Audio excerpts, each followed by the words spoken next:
The first task of the morning at the funeral supply store is to check the obituaries in the newspaper. Based on that, they confirm the date of the funerals and make sales calls. Everyone's life comes to an end, and if you'd say it's a job that guarantees a steady income, well, you might be right. Nowadays, there are many trendy and compact altars, and during recessions, some people come in wanting to honor a guardian spirit. My name is Bob, and I'm turning 30 this year. I work at the funeral supply store, mainly handling sales. The store I work for is a major chain spread out nationwide. Currently, I work at the main branch. I've never been too passionate about my job. I just think of it as something I do to eat. Perhaps because of that mindset, I don't put too much effort into my sales. Yet, strangely, my laid-back approach appeals to the customers, and my sales performance has been top-notch every month. Of course, many are envious of that. One of them is the sales manager at the head office. The manager has a subordinate he's very proud of having trained. He started the same time as me and is always the second best salesperson. He's been right below me since we started. The manager doesn't like the fact. One day, out of the blue, the manager handed me a transfer order.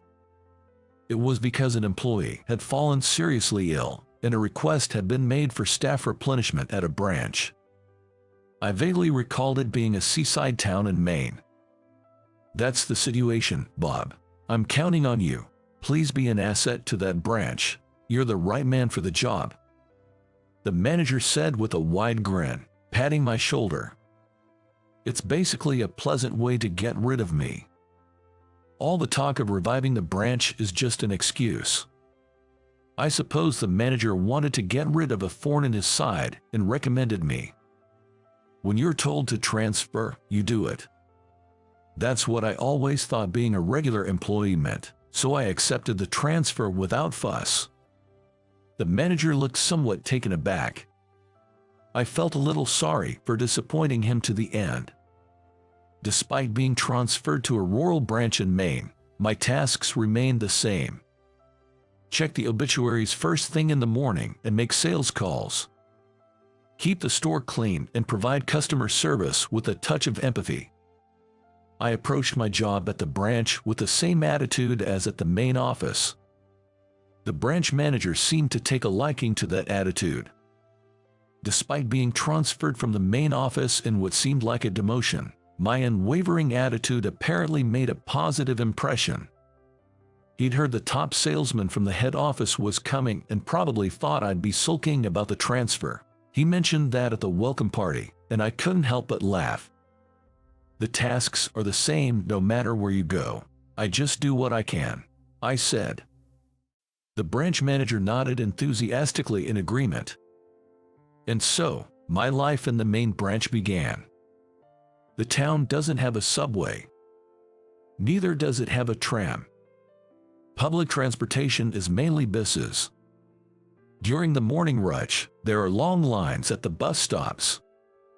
Standing there, feeling the sea breeze, somehow refreshed my mood every morning. This place might suit me better than I thought. As I took a deep breath, I suddenly heard a short scream nearby. Turning towards the sound, I saw a woman lying on the ground. In front of her, a man clutching a white cloth bag. He kept glancing back at the woman but was running towards me. He snatched her bag. "Stop him!" A girl's voice, sounding about 6 years old, resonated around. She's probably the child of the woman. Before I could think, I was already in motion. I'm not confident in my strength, but I trust my speed. I've always been a sprinter in the track team. Throwing my work bag aside, I chased the fleeing man. In no time, listening to my own breathing, I caught up to him. Grabbing his coat, I took him down by the side of the road. Many footsteps approached from behind. It's probably the people who were waiting at the bus stop. The purse snatcher lies stretched out, seemingly resigned. I left him for others to hold down, got up and dusted off my suit. Suddenly, my suit was tugged, and looking down, I saw a girl with striking big eyes looking up at me. She smiled when our eyes met. "Thank you, you're really fast." She seemed to be just starting elementary school. She spoke so assertively, impressing me. She seemed mature for her age, but still, she was a bit too grown up. "Thank you so much. I was so absent-minded. He stole something precious of my father's." The one addressing me was the fallen woman. Probably the girl's mother. She looks young to be a mother. It's because Michelle is always daydreaming. It's not okay. With an exasperated expression, the woman flicks the girl's forehead. "Hey, Emma, stop calling me by my name. Call me Mom. Remember, Michelle is Michelle. You can't keep daydreaming. Robert will be mad." From their conversation, it was clear they were mother and daughter. Soon, the police arrived.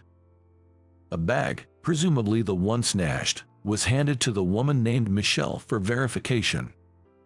From the bag, she carefully took out an item wrapped in a white cloth. Inside, it was a set of woodworking tools, typically used by master craftsmen. "It's all here, everything's fine." Saying that to the officer, Michelle clutched the items close to her. "Your father's a master craftsman, for artisans. These tools are as precious as life itself. I'm glad nothing's missing." She looked at me, surprised by my words. "Oh, in my line of work, I deal with altars and religious artifacts, so I've seen craftsmen at work." She gazed at me, and I felt a bit defensive explaining. She murmured, "Is that so?" After assisting with a quick police report, we were free to go. I received a call at work about the incident, and my boss was beyond thrilled to hear I caught a purse snatcher. I have a feeling my next shift will be awkward. After finishing up at the police station, I run into Michelle and her daughter at the entrance. "Rough day, you okay? No injuries?" I asked Michelle, something that had been on my mind. I was concerned, having seen Michelle's fall. "Oh, I'm fine. No injuries." Hearing Michelle's reply, I expressed my relief. "Hey, Robert wants to say thanks." I felt a tug on my suit, and turning around, I see her daughter, Emma, grinning at me. "Hey, not Robert. Call him Grandpa, remember." Ignoring her mother's words, Emma reaches out with her tiny hand. My dad wanted to thank you. If it's not too much trouble, maybe you could come by the workshop." Michelle's offer was something I couldn't have hoped for more. Getting to visit a master carpenter's workshop. I was suddenly thrilled. Having always loved churches and historic sites, seeing the skills of a master carpenter was just a stroke of luck. Honestly, I wasn't in the mood to go to work anymore, so I decided to call my workplace and take the day off. Making that decision, I became excited about how the day would turn out. "Thank you so much." "Absolutely." I was so enthusiastic, Michelle looked a bit taken aback. Emma happily swung our joined hands, clearly in good spirits. After hitting the main road, we hailed a cab to go to the workshop. In the cab, Emma bombarded me with questions. From my age to details about my job, she wanted to know it all. Michelle, seeing Emma's antics, kept saying, "Don't, sweetie," while also apologizing to me. "I'm so sorry." "It's okay. I don't have anything to hide. I'll keep up with Emma as long as she's satisfied." "Michelle, did you hear? He called me Emma. That's so cool." Emma cheered with delight. While Michelle looked a bit wary, I began to worry if I'd said something inappropriate. "Oh, it's not like that. I just get nervous when meeting my dad." Noticing my anxiety, Michelle quickly tried to ease the tension. They seemed to be a family with some backstory. After about a 15-minute ride, we arrived at a workshop nestled in the mountainside. Once we got out, Emma grabbed my hand tightly, urging me to hurry along. The workshop was filled with the fresh scent of wood and the sound of chiseling. 5 apprentices halted their work and bowed when they saw Michelle. She acknowledged them with a nod and proceeded further into the workshop. Spotting a mid-production carving, I was captivated by its exquisite craftsmanship. It seemed to be a piece of a church gate. I was so in awe that I inadvertently let out a sigh. "Pretty impressive, huh? You've got an eye for it." A deep voice accompanied a tap on my shoulder. Turning around, I saw a man who looked every bit the seasoned craftsman. With a gleaming bald head, Emma yelled, "Robert," and hugged his legs. Robert playfully lifted her up, saying, "Call me Grandpa, right?" making a mock grumpy face. Emma, familiar with this play, giggled at his expression. "I'm Robert. How can I ever thank you? Really, I appreciate it." While holding Emma with one arm, Robert extended his other hand to me. I shook his hand in return. A smile naturally broke across my face. "You have the hands of a true craftsman. I respect that." His hands were rough, scarred from years of craftsmanship. Hands that I deeply admired.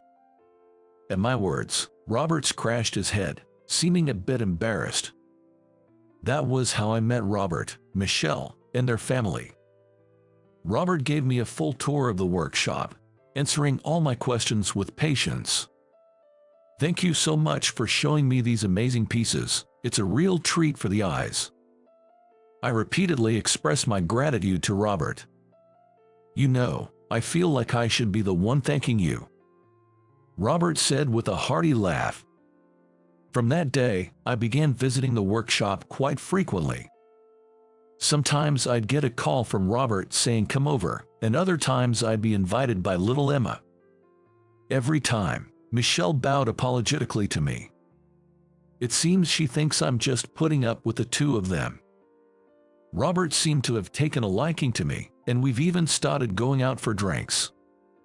Right now, he seems most concerned about Michelle. When he's had a bit too much to drink, he always talks about her. She's a divorced single mother. I heard she got married pretty young.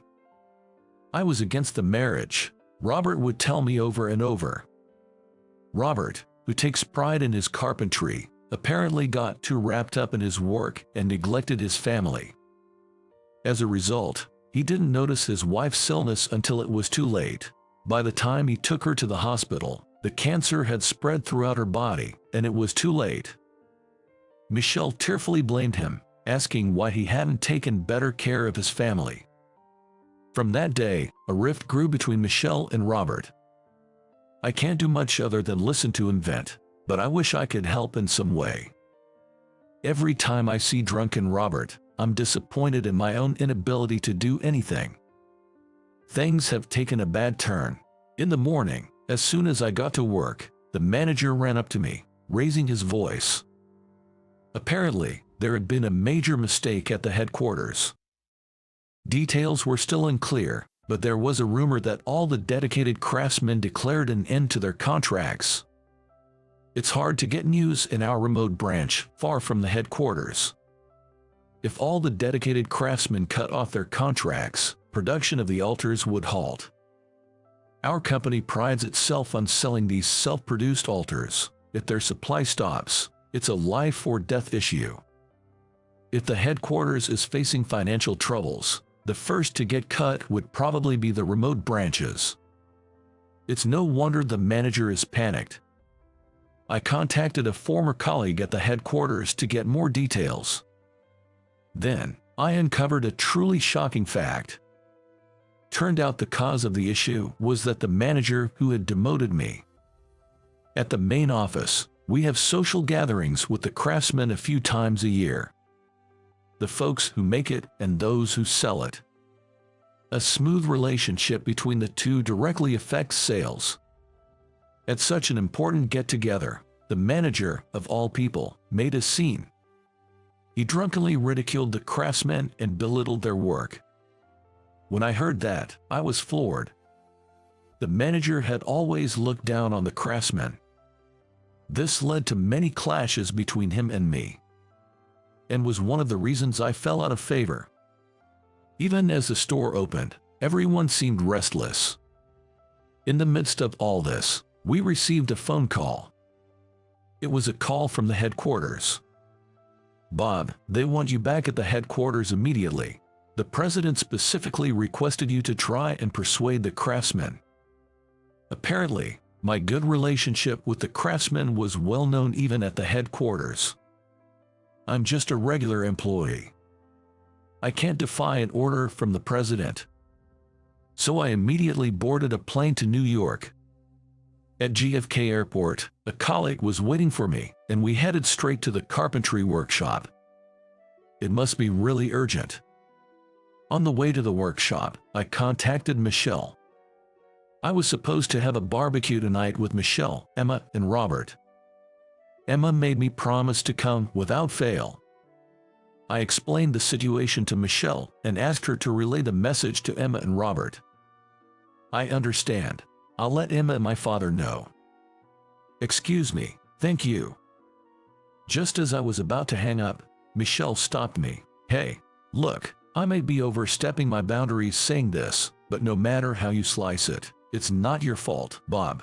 It seems like you're always ready to shoulder all the blame," Michelle said. Her words took me by surprise. She was concerned about me. Her comforting words gave me strength and encouragement. "Thank you, I'll do my best." I said that and ended the call. If the conversation had continued, I might have shown her a vulnerable side I didn't want her to see. It felt as if Michelle could see through my difficulty in relying on others. The thought of her earnest gaze came to my mind. It's hard to hide anything from those eyes. I thought to myself, Emma is a lot like Michelle. By the time I reached the workshop, I felt helpless. Even though I tried calling out from the entrance, no one answered. I could sense that there were people inside. Rejected at every turn, there was no opportunity for dialogue. The only thing I could do was head back to the headquarters. I reported to the boss about the situation, mentioning that this was going to be a long battle. The next day, I went to the workshop again from the morning. I could hear the sounds of work from inside. Despite calling out multiple times, the door was locked tight. I decided to sit by the entrance, hoping one of the craftsmen would come out. This went on for 3 days. The boss suggested taking some colleagues or managers with me, but I had a feeling that it would only cause more friction, so I insisted on going alone. "Hello, it's Bob. Please hear me out." On the 4th day, just like the previous day, I went to the workshop in the morning and kept calling out from behind the closed door. Without our business, the workshop would suffer. I feared that these skilled craftsmen would have nowhere to go. That's what I was afraid of. I hoped they'd listen. I wished they'd understand that not every company is filled with just management-type people. With these feelings, I stood in front of the workshop. But admittedly, doing this every day was both mentally and physically draining. Sleepless nights filled with worry continued. This morning, I felt feverish. As I continued to wait, the door in front of me began to blur. It seemed my fever was rising. I couldn't cause a scene by collapsing here. I clenched my teeth and stood my ground. Then, out of the blue, someone tapped me on the shoulder from behind. I recognized this warm, thick hand. "Wait, Robert, why are you here?" Turning around, both Robert and Michelle stood there. "In times like this, you can rely on me. You're too damn reserved," Robert said with a smile. Michelle explained that she accompanied Robert since he wasn't fond of flying. "All the folks here are my apprentices," Robert said. I felt an overwhelming sense of relief. Robert, with all his might, began knocking loudly on the workshop door, shouting for the craftsmen by name and repeatedly telling them to open up. It felt like only about 15 seconds had passed. The workshop door swung open in an instant. "Can you forgive them this time for the sake of my reputation?" Robert bowed deeply to the workshop owner. The craftsmen, who were not used to seeing their master bow, panicked and said, "Please lift your head. I'm truly sorry for what happened." I also bowed beside Robert.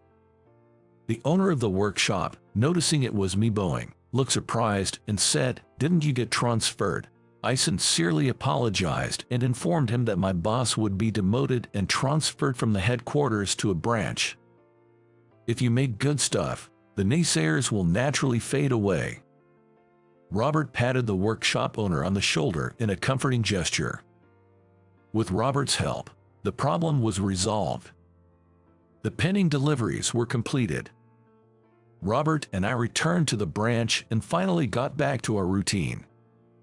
Today, after work, I'm visiting Robert's workshop to see some ornaments in progress. "Was my father of any help to you?" Michelle softly approached and asked. "Absolutely. I couldn't have convinced anyone on my own. Your dad is a wonderful man." Upon hearing this, Michelle seemed troubled. Michelle always seemed distant towards Robert. "I've never thought of my father as wonderful."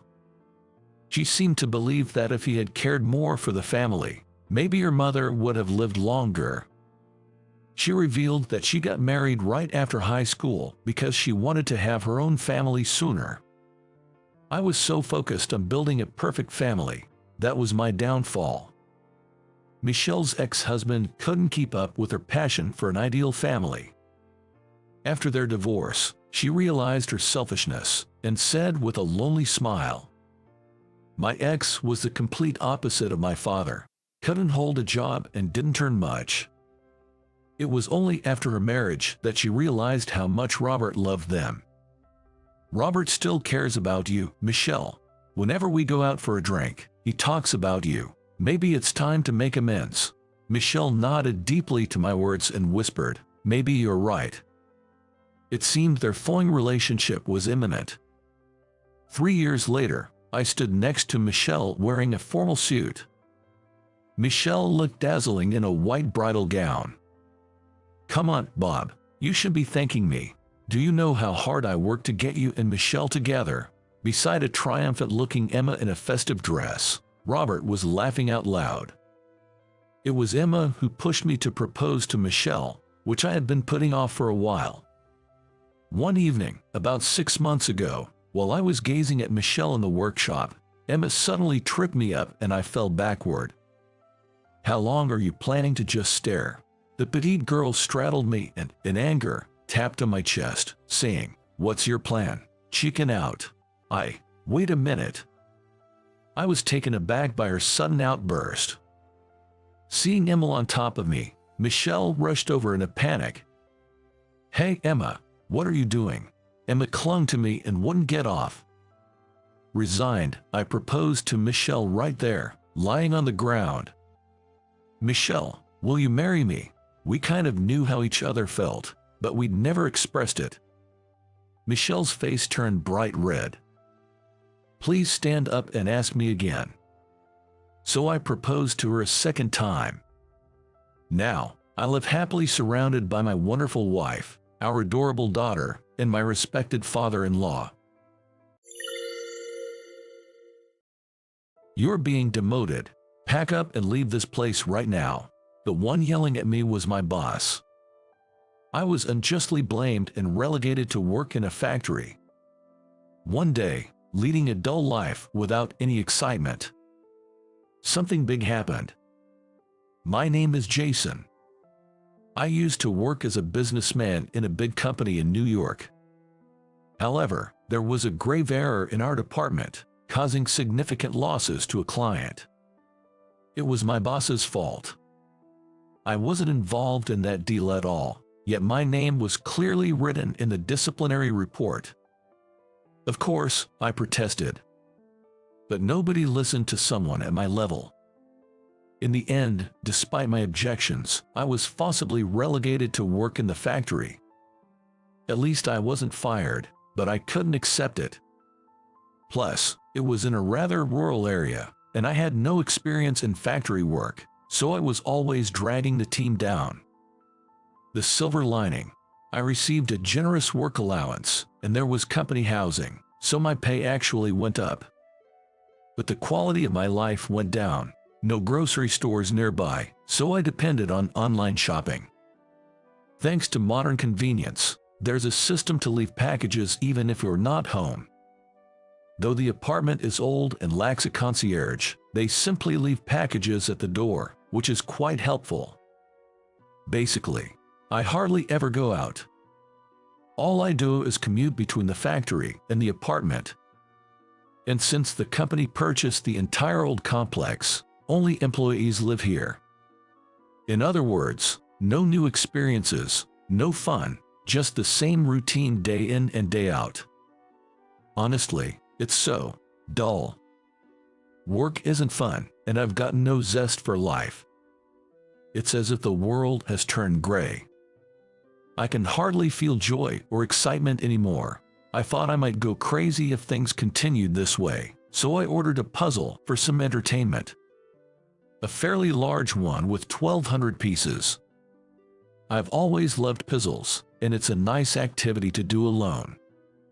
The next day, a package was propped up against the wall outside my apartment.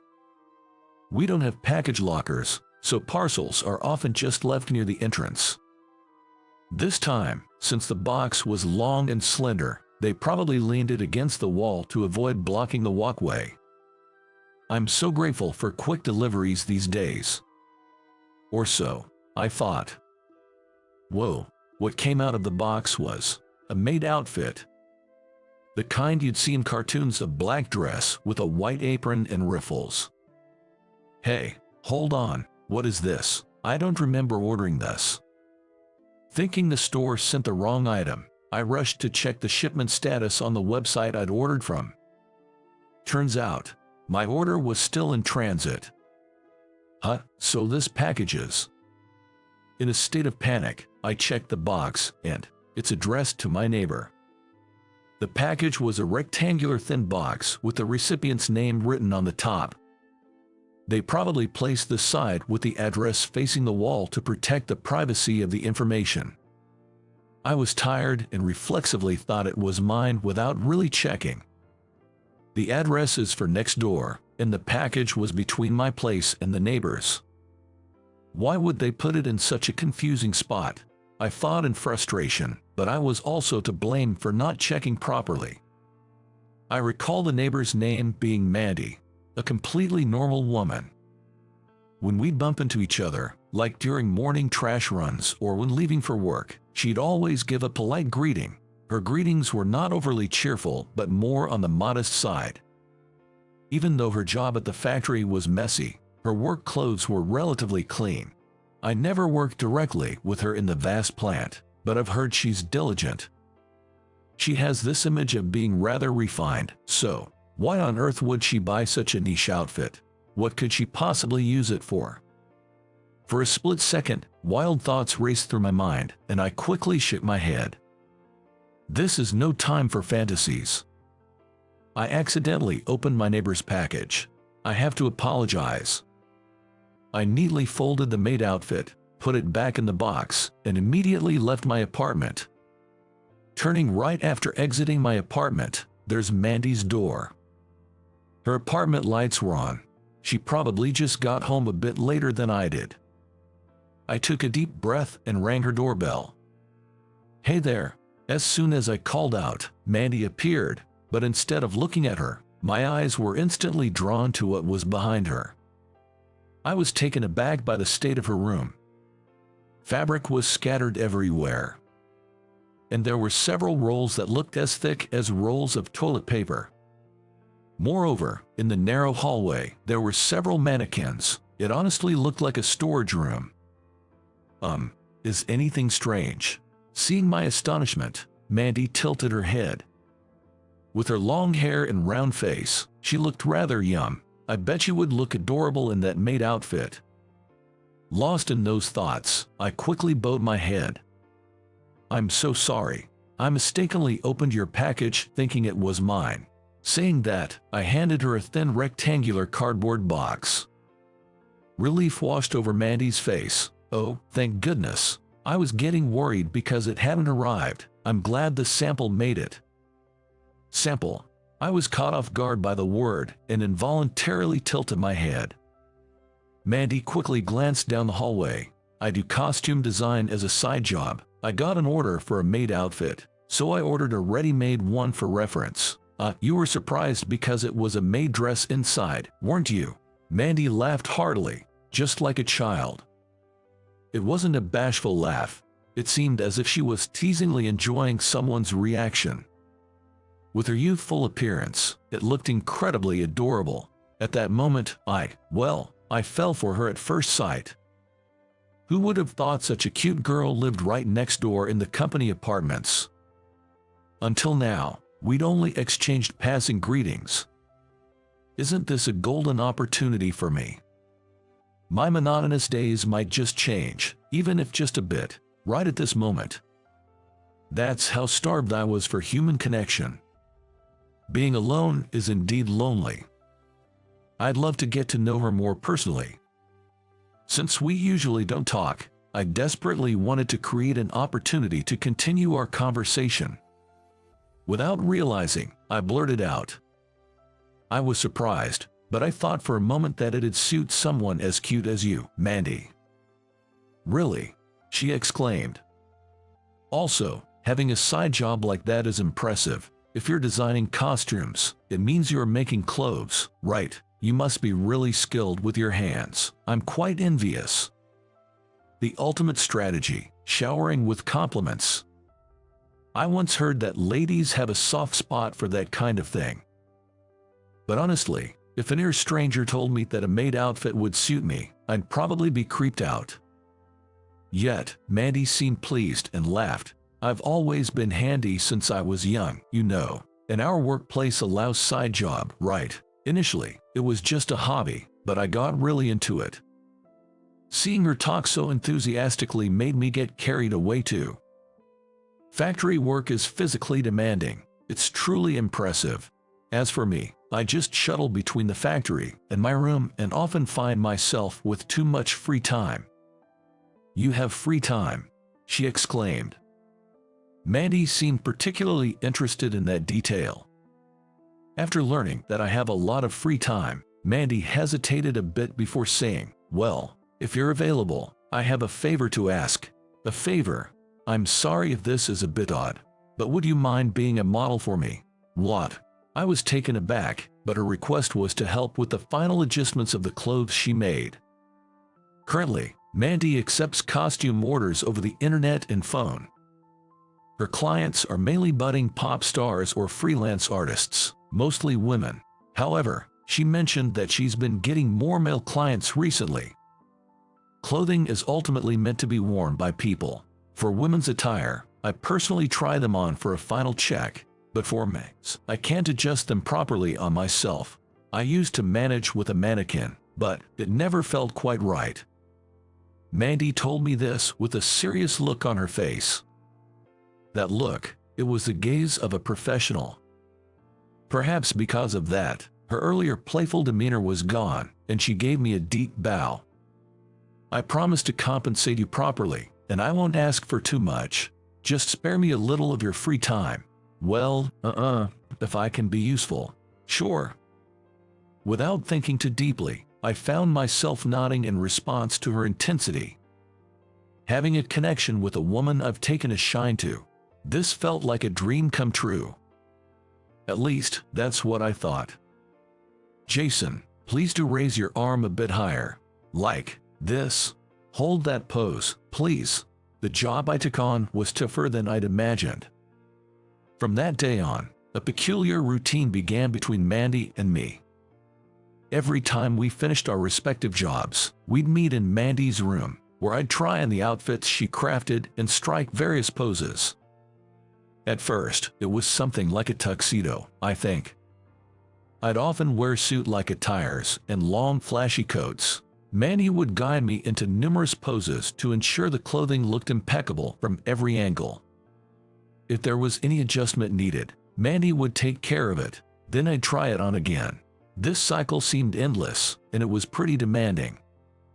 Lately, I even had to wear things like a Japanese kimono or a ballet costume. It was rather embarrassing.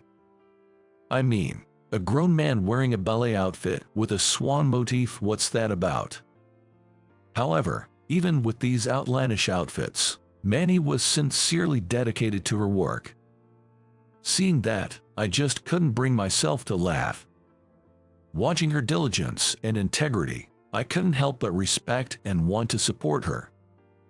And there was a silver lining to all the hard work. That was getting to taste Mandy's homemade dishes. You see, by the time we wrapped up our trials, it was usually quite late. So, to show her appreciation, Mandy would always cook something for me. Mind you, her place was cluttered with sewing machines and threads, leaving just enough space for someone to dine.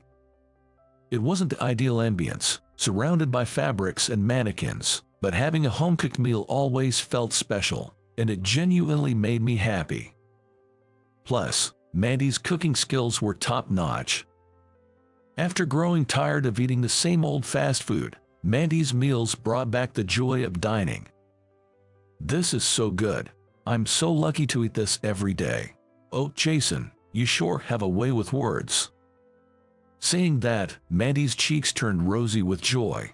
How utterly adorable she looked. The stark contrast between this and her focused face when she was making costumes was striking. I found myself falling deeper for Mandy. Perhaps because I was so smitten, I'd do anything she asked, and I loved bringing her treats I'd order online. She'd light up every time.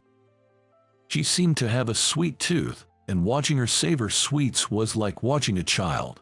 She was probably the cutest thing in the world. So, eventually, I started bringing her more and more premium sweets. If it meant seeing her happy, it was worth it. After all, thanks to Mandy, I felt truly happy. She pulled me out of a monotonous life, where my days consisted of just going back and forth between the factory and my room. She brought color and joy into my life with her delightful company and delicious food. She was, in every sense, an angel. I genuinely hoped that these blissful days would continue forever. But our idyllic days together, they didn't last. What did you just say? I'm thinking of quitting my job at the factory. That day, Mandy told me she had something important to discuss, so as usual, I went over to her apartment. However, what she shared was that she's quitting her job to start her own business. We've been living this way for a year. The factory job pays well, so I'm sure she won't struggle to raise funds.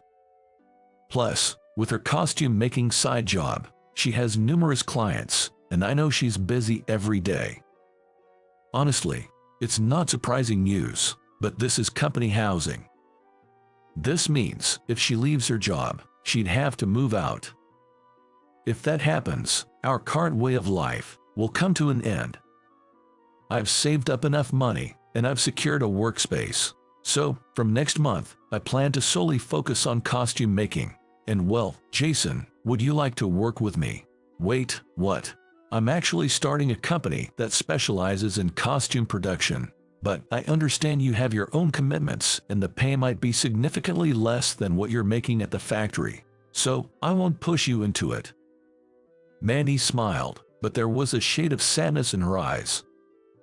To be honest, given our circumstances, it was hard for me to just blurt out that I'd quit my job to join her. So many thoughts raced through my mind, wondering what the best course of action would be. But, in the very next moment, a particular thought crossed my mind. I imagined someone else taking over my role of trying on the costumes that she made. She mentioned starting her own business. So, she's planning on hiring employees. The thought of someone else wearing her costumes and modeling in my place, I really didn't like that idea at all. Forget the money and lifestyle. I strongly felt that I wanted to be there for Mandy. Can I be honest with you? Sure, please go on. I've got feelings for you, Mandy. What? My unexpected confession left Mandy in shock. her voice sounding almost comically surprised. I felt embarrassed and found it hard to look her in the eyes. Initially, I just wanted something in common with you. There was a part of me that helped you with ulterior motives, but seeing how dedicated and serious you are about your work, I've come to truly admire that. Given all this, would you really consider hiring someone with conflicted feelings like me by your side? I want to be there for you, Mandy, but I don't want to get in your way. This was my way of showing genuine intentions. Of course, I believe I could have hidden my conflicted feelings and continued being around her.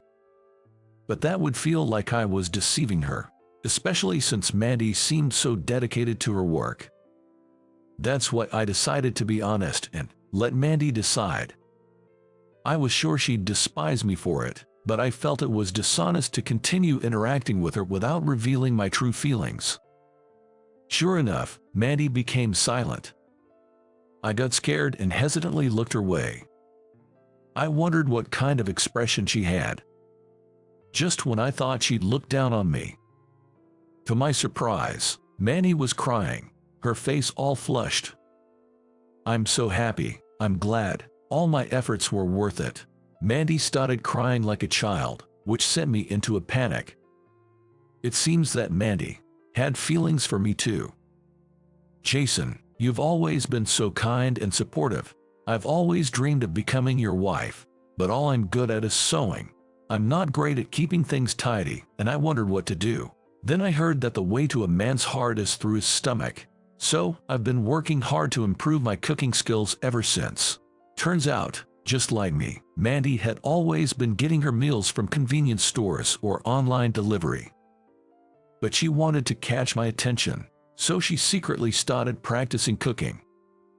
Come to think of it, I remember talking about things like whether I prefer my fried eggs over hard or runny. Without me knowing, she'd been probing my food preferences. No wonder everything she made tasted just right. And to think, I had no idea she was putting in all that effort. Given the serious look on Mandy's face whenever I saw her, I had assumed her kindness towards me was just a way of saying thanks for helping her with work, but I was mistaken. Understanding that she had been secretly working hard to get my attention made me feel an immense affection for her. Huh, looks like we were both smitten, huh? Yes, it seems so. I hope we'll continue to get along from now on. We realized our feelings were mutual and promised to stay together. From then on, our lives took a drastic turn. Mandy and I left the factory and started our own costume production company.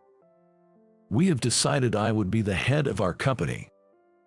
Mandy wanted to focus solely on costume design, so she entrusted the business operations to me. Well, I had worked as a salesperson at the main office, so I was good with numbers, and Mandy wasn't too keen on handling the business side of things, so maybe it worked out for the best. But let's be real, I had no experience in this field, nor had I ever studied business management. So, in truth, we didn't establish the company right after quitting the factory. Though Mandy had some business knowledge, she really wanted to focus on fashion.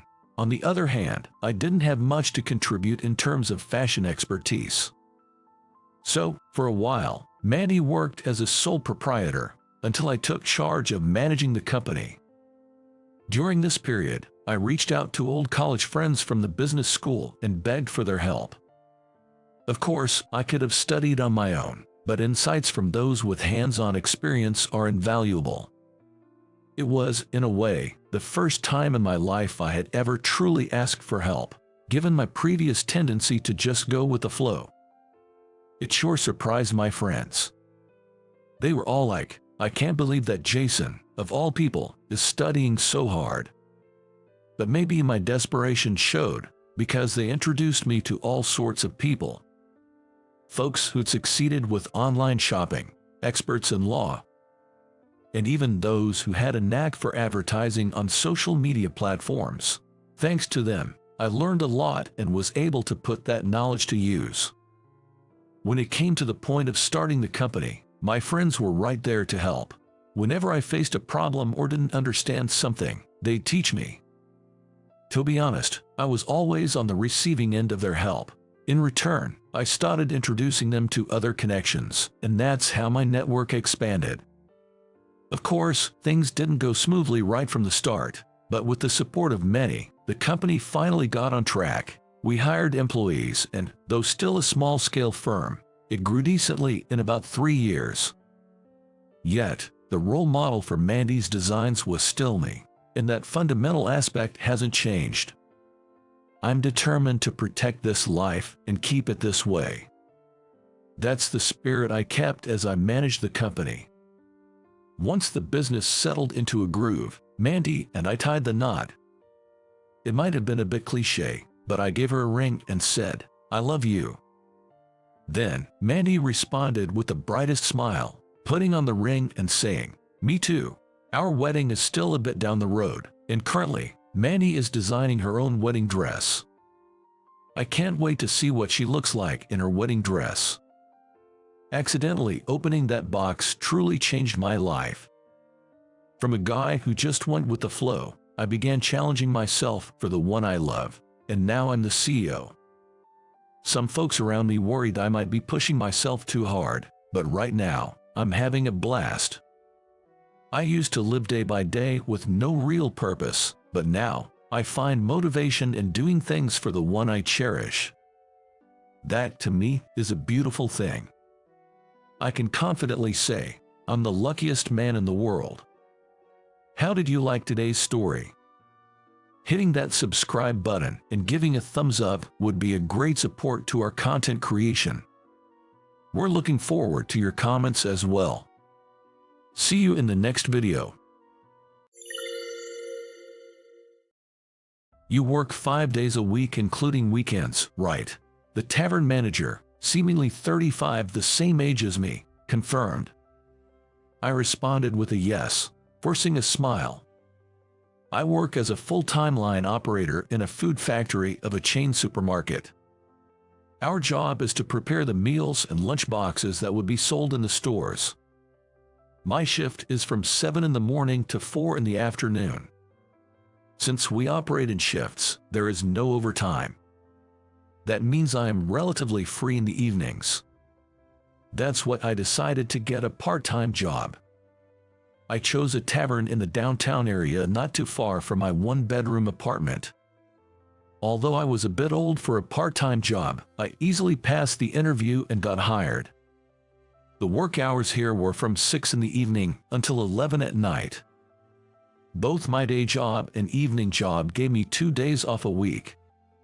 So, at least 3 days a week, I worked from 7 in the morning till 4 in the afternoon at my main job, and then 2 hours later, from 6 in the evening till 11 at night at the tavern.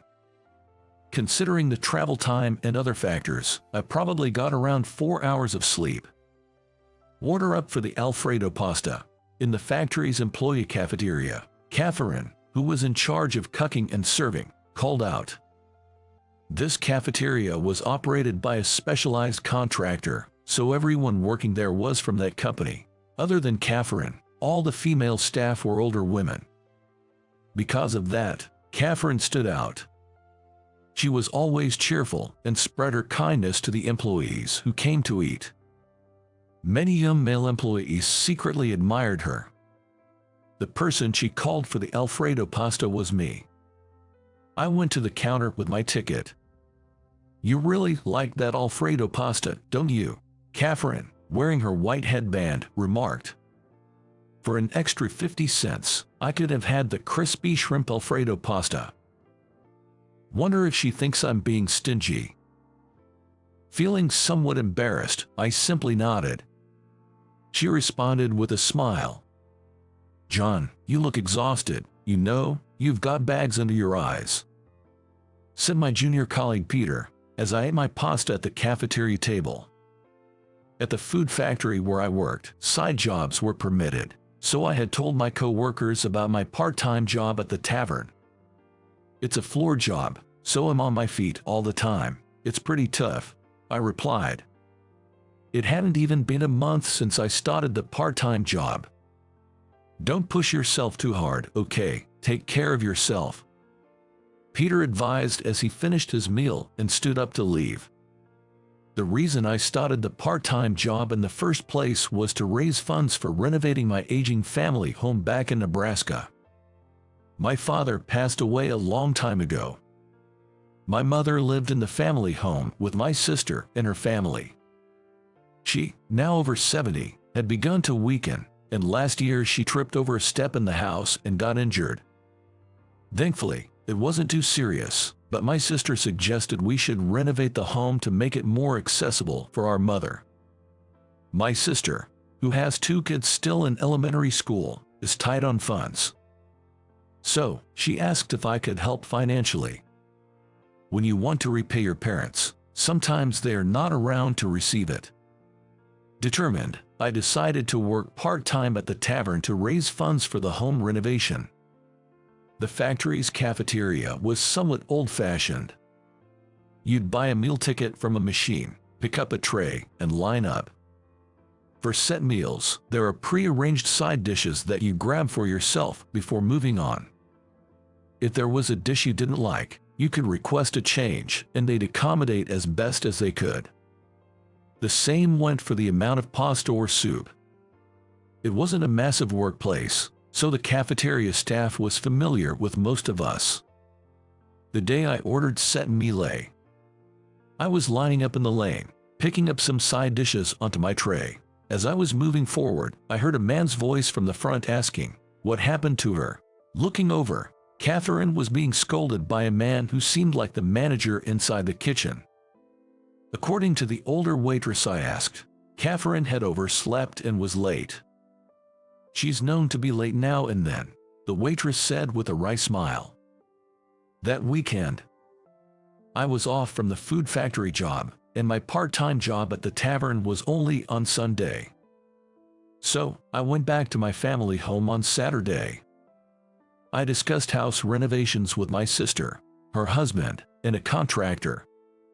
I checked the estimate provided by the contractor. I quickly did some mental math. I've got to keep up with the part-time job for another 6 months at least. I stayed overnight at my family home. I last visited at New Year. My mom seemed to have shrunk in size. For her, I thought, I'd work even harder at my job. The next day, Sunday, after coming back from my family home, I worked as usual at the tavern. On my way home that night, it was just before 11:30 p.m. I was walking through the busy streets where the tavern was. I passed by a small lounge, its sign familiar to me. Then I heard a bubbly "See you next time, we'll be waiting." Without thinking, I looked in that direction. A few hostesses from the lounge were outside, seeing off some drunk customers. Among them, I recognized a face. It was Catherine, always cheerful and bright, serving us at the company cafeteria. Her hair, hidden under a hairnet at the cafeteria, was now slightly dyed brown and had soft curls. I stood there, watching Catherine on the street. As she was about to go back into the lounge, she casually looked back. Our eyes met. Come Monday, I ordered Alfredo pasta as usual at the company cafeteria. Order for Alfredo pasta. It was Catherine. I went to collect it. For some reason, both of us felt awkward. I looked into the bowl of pasta. There was an unexpected pieces of chicken in my pasta. I glanced at Catherine as if asking about it. I added it as a bonus. She whispered, continuing. About last night, please keep it a secret that I worked there. I chuckled, thinking she bribed me with pieces of chicken. Well, it's fine. To begin with, I never thought of telling anyone about seeing her there the previous night. Everyone has their reasons. Just like I started the tavern job to help with home renovations, Catherine must have had her reasons too. Just, whatever it was, I was a tad curious. Then, a few days later, welcome. Having gotten used to my job at the tavern, I'd greet customers as they walked in without even thinking. It's like being one of Pavlov's dogs, salivating on cue. I looked at the customer, who just entered. There, Catherine was arm in arm with a middle-aged man. I was in shock and stared at her. She noticed me and froze. It was immediately clear that the man she was with was a customer from the club she worked at.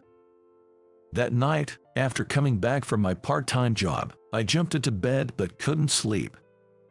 Although I was physically tired, my mind was wide awake. That old guy, she's accompanying him. Catherine, all dolled up, looked stunning. The smug look on that sleazy old man's face irked me. Unable to fall asleep, I overslept the next morning and was late to work. My boss scolded me a lot.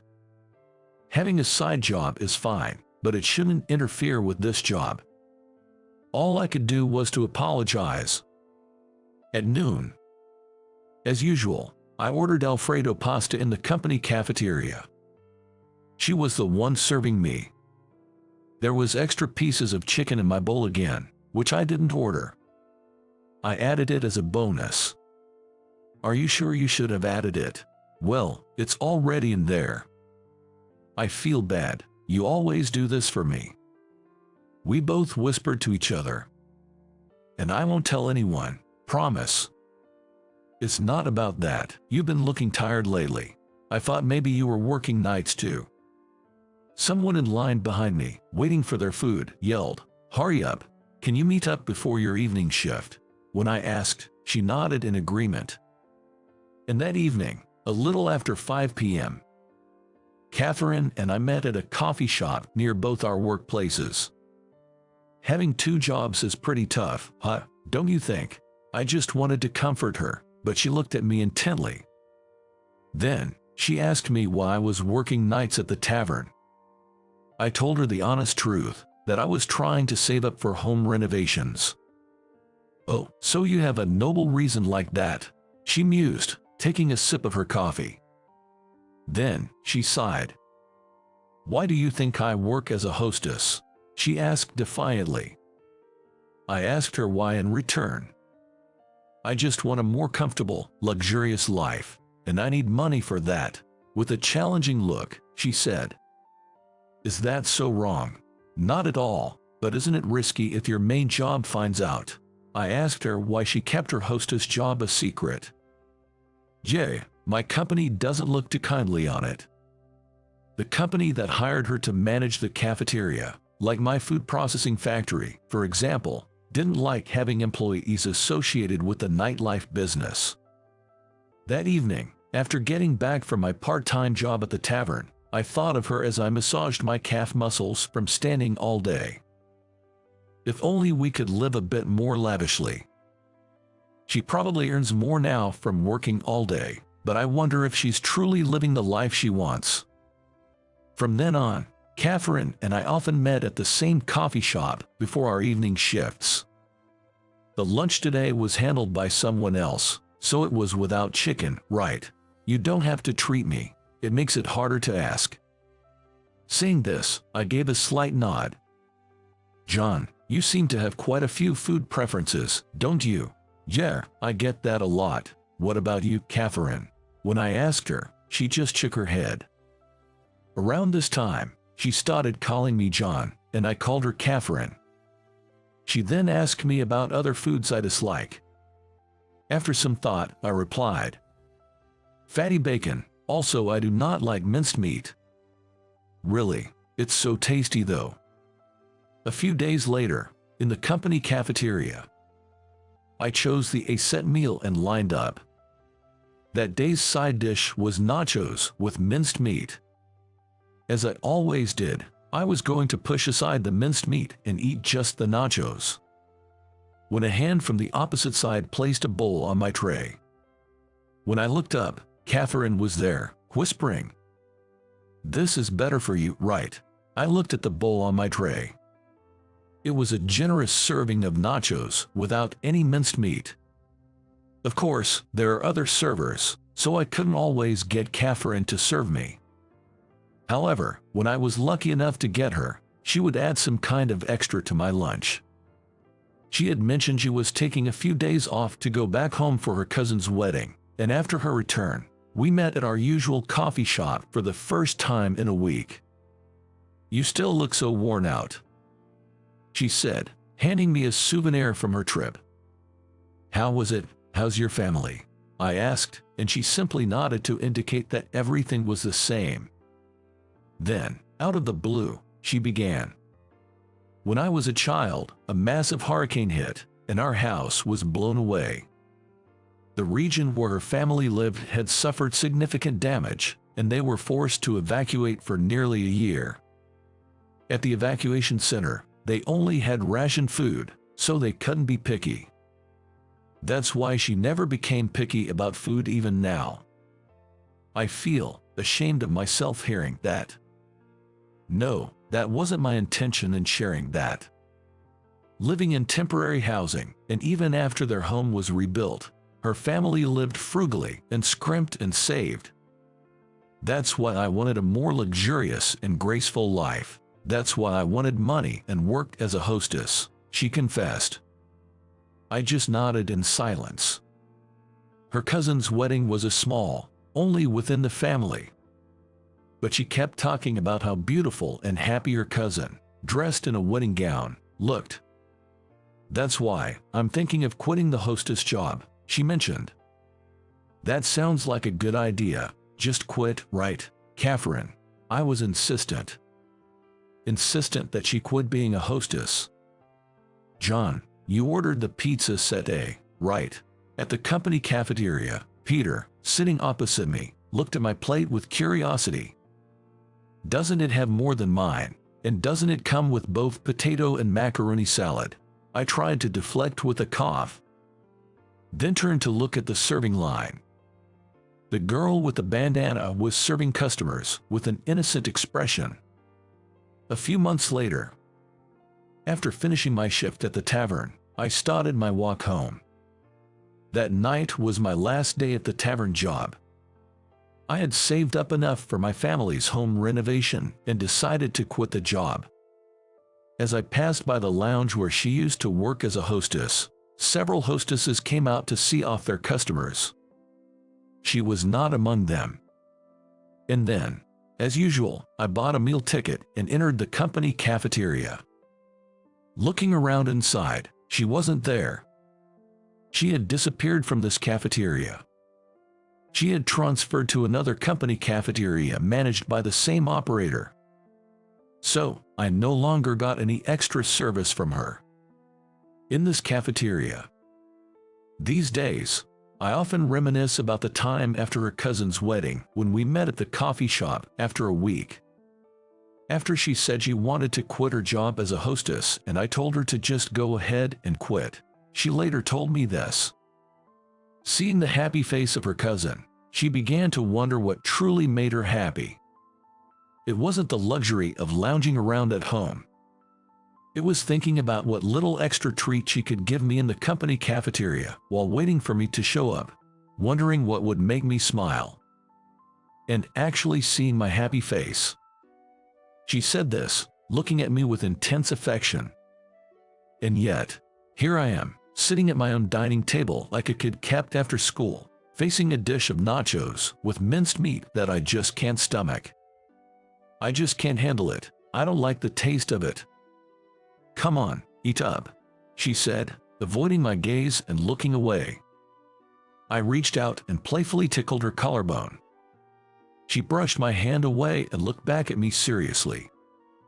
Listen, you need to start overcoming your dislikes, even if it's little by little. You have to eat everything and think about balanced nutrition. It's not just your body anymore. Giving in to Catherine's stern look, I dripped some chili sauce onto the nachos with minced meat. How did you like today's story?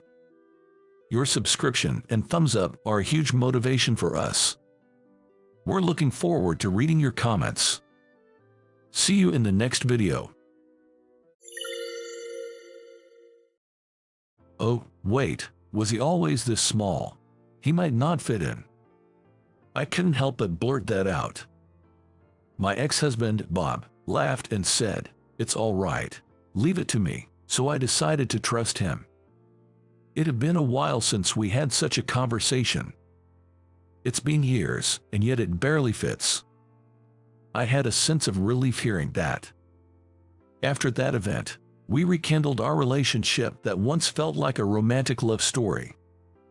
But before I go any further with our tale, I'd like to take you back to the beginning. My name is Catherine, 27 years old. My husband, Bob, is also 27 and works as a pharmacist. After dating for 2 years, Bob and I got married. Being animal lovers, we decided to get a mixed breed dog, Milo, as soon as we tied the knot. We used to take him for long walks together and even took him to the park. Getting a dog wasn't the only thing we started when we got married. We also began trying for a baby. We always talked about wanting a baby right after getting married. While enjoying our time with Milo, we were also trying to conceive. However, even after a year, we haven't succeeded. So, we decided to go for a checkup at the hospital. The results came back, and to our surprise, I had fertility issues. It was possible for me to conceive, but the chances were low. Bob tried to console me, saying it's all right, but I was devastated. The thought of possibly not having the child I always dreamt of was heartbreaking. But I wasn't ready to give up, knowing there was a chance, however small, so we immediately started fertility treatments. We underwent several IVF treatments, spending over $10,000 in total. Sadly, we weren't blessed with a child. Despite the setbacks, I refused to give up. I tried different variety of foods to boost fertility, exercised daily, and kept track of my ovulation cycle and body temperature. I knew my life was consumed by these treatments. But I was too afraid that if I stopped even one of them, our chances of having a baby would vanish. Around this time, Bob and I began to drift apart in our conversations. Ever since Bob realized I was the reason for our infertility, he kept saying, "It's okay if we don't push ourselves. Just the two of us can still have a great time together." I'm sure he got tired of accompanying me through my deep dive into fertility treatments. But all I wanted was a child.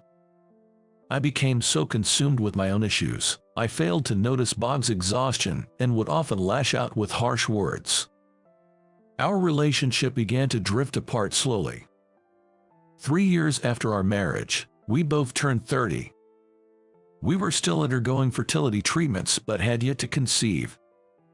Feeling defeated from the unsuccessful treatments, I began to withdraw more. Bob, bewildered by my obsession with treatments, was tired. Feeling the growing distance from Bob, I only had solace from our pet, Milo. Still, I felt down. It was then, when it all started. Bob said, "Let's stop the treatments. Why don't we just travel and enjoy life together?" I understood where did he came from. He said that out of concern, seeing me borderline depressed. But I was shocked to hear it from him. Because I desperately wanted a child. I wanted Bob to say, "Let's keep trying with the treatments." I just couldn't keep those feelings bottled up. "You don't understand anything. What's the point of a marriage without kids?" I blurted out in anger. Even I was shocked by my sudden outburst. Bob looked just as surprised. In the past, Bob might have immediately apologized and said, "I'm sorry, that was on me. Calm down." But this time, Bob said nothing. That's when I realized we both had reached our limits. I couldn't let go of the idea of having children, but the more we continued with the fertility treatments, the more I sank into depression and became emotionally unstable. Trying so hard to support me, Bob himself was completely exhausted. We decided to divorce a few days after that. The discussion wasn't too difficult. It wasn't that we grew to hate each other. We just chose to divorce to prevent any more hurt and to regain our mental and physical health. I took Milo with me. I felt that I couldn't handle being alone without Milo. Bob agreed. Still, Parting with Milo must have been painful for Bob. In the end, Bob spoke softly to Milo. "Milo, take care of Catherine for me. I couldn't do it, but please make her laugh always." Watching Bob speak, tears spilled from my eyes. I couldn't give him a child.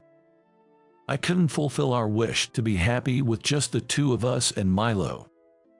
Despite me not being able to do anything for Bob, he cared about me until the end.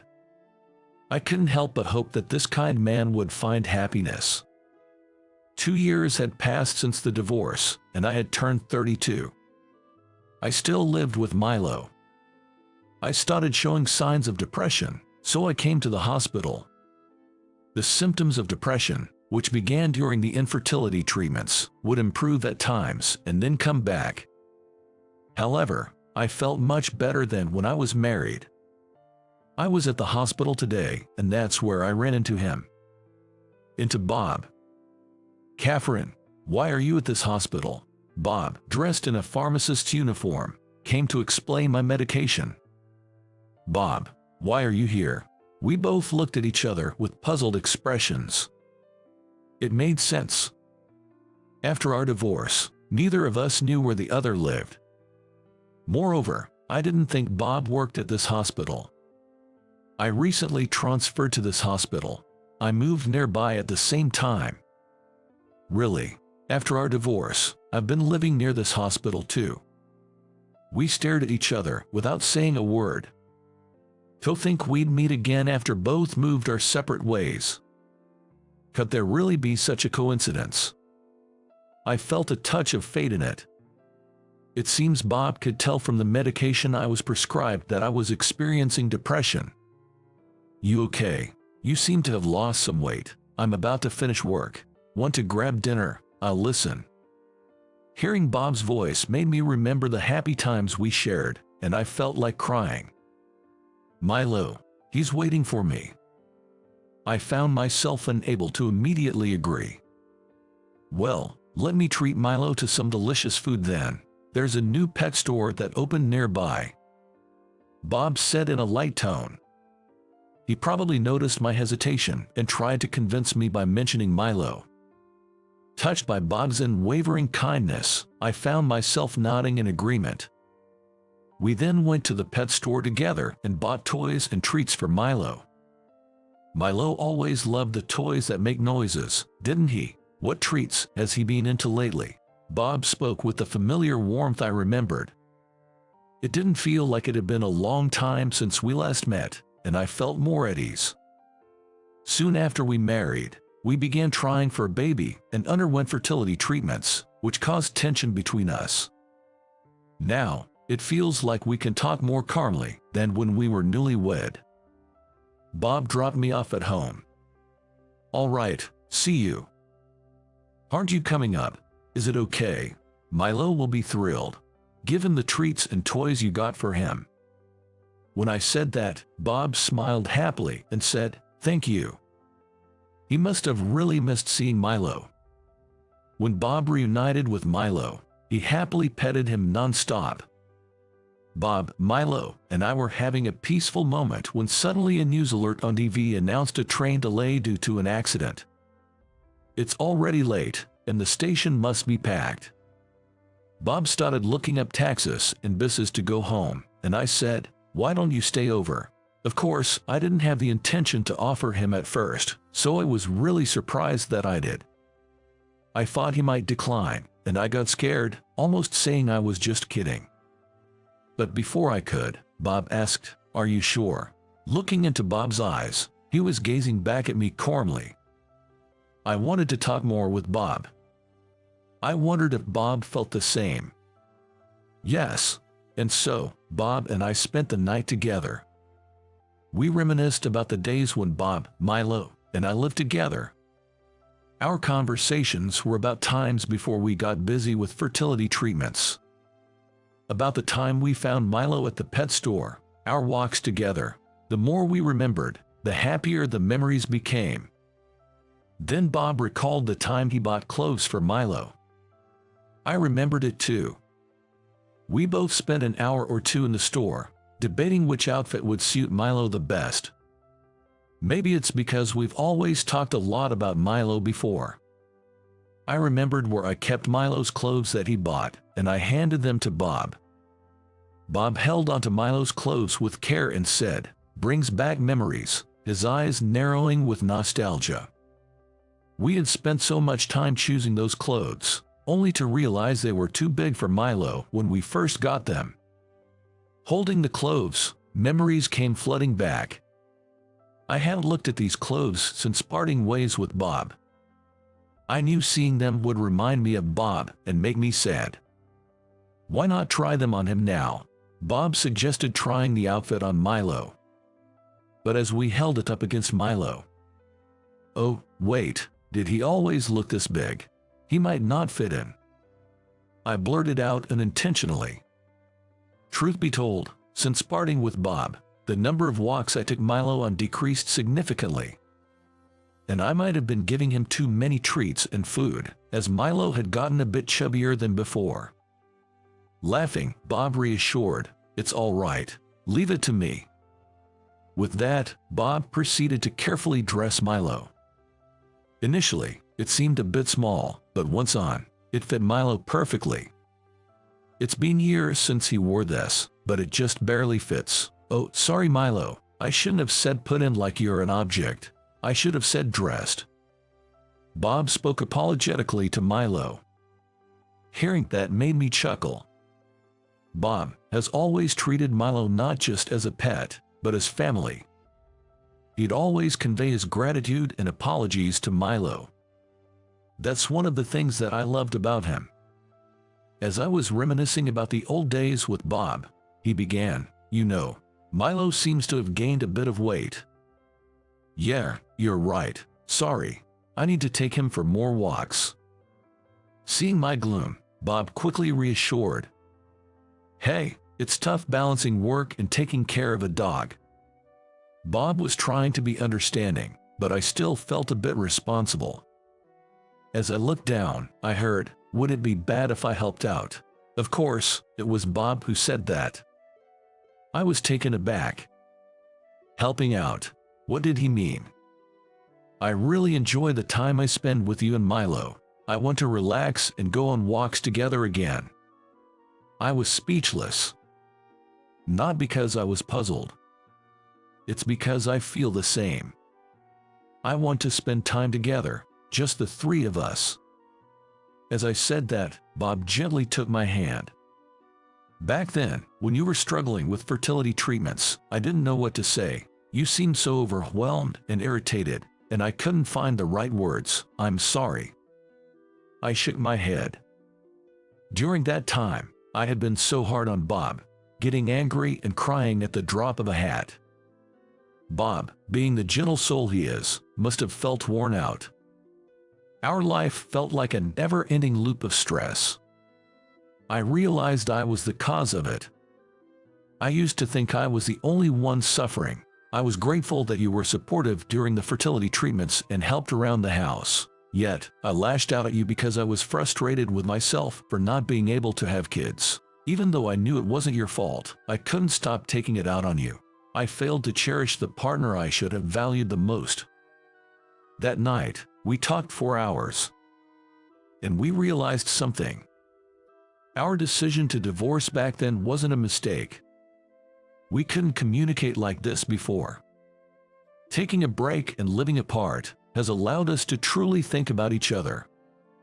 Maybe we could have just lived separately instead of divorcing, but at that overwhelming time, divorce seemed like the only option. I want to believe that choice was the best for us. Catherine, should we give it another shot? I love the moments with Bob and Milo. But I had doubts about whether we could make it work again. I'm not saying we should remarry immediately. Let's start from being in a relationship. Now, it's different from before. We know each other's strengths and weaknesses. Let's figure out how to live together, understanding those vulnerabilities. Are you sure? Absolutely. His words resonated with me, and I nodded in agreement. We no longer had to bear everything alone. The time apart taught us that it's okay to be vulnerable in front of each other. And so, we began dating again. As we dated, my depression began to lighten. By the time I no longer needed regular doctor visits, we decided to remarry. Our attitude towards having children is relaxed, thinking it would be nice if it happens. Now, we look forward to our walks with Milo. We've even planned a trip. Milo, who had gotten a bit chubby, is slimming down due to our fun walks. Soon, his old clothes might be too big for him. Living with them, I regret saying during my divorce that a marriage without children is meaningless. Because every day is so peaceful and happy. I wish I could show the younger me, who believed happiness equaled having kids, the joyous moments with Bob and Milo. I want to cherish my family in my own way, now and always. How was that for you all? Your subscription to this channel gives me the motivation to create more content. See you in the next video.